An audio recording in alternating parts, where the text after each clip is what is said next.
आमचे म्युझिक की शानदार प्रस्तुती KCFL Recording Studio DJ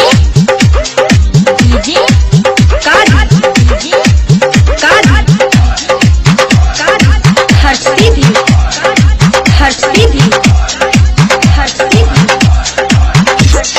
सुने है के मम्मी तो अखनी से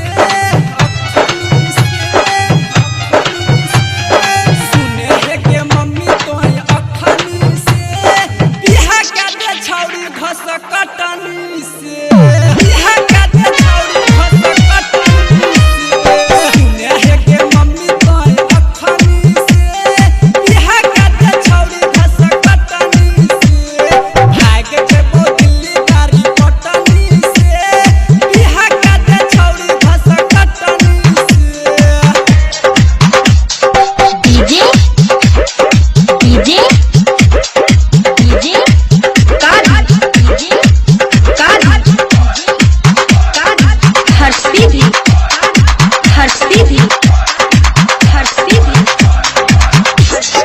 भले हमरा मिल है मम्मी अंगूठा छाप के बाकी रह के चाही दिल ओकर साफ के दिल ओकर साफ के दिल ओकर साफ के भले हमरा मिल है मम्मी अंगूठा छाप के बाकी रह के चाही दिल ओकर साफ के खुश रह हरदम ओकर खटनी से बिहा का दे छौरी घस कटनी से बिहा का दे छौरी घस कटनी से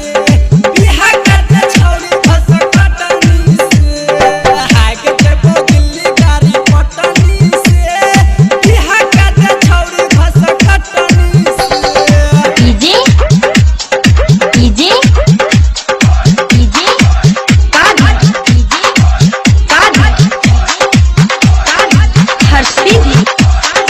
हर्षी भी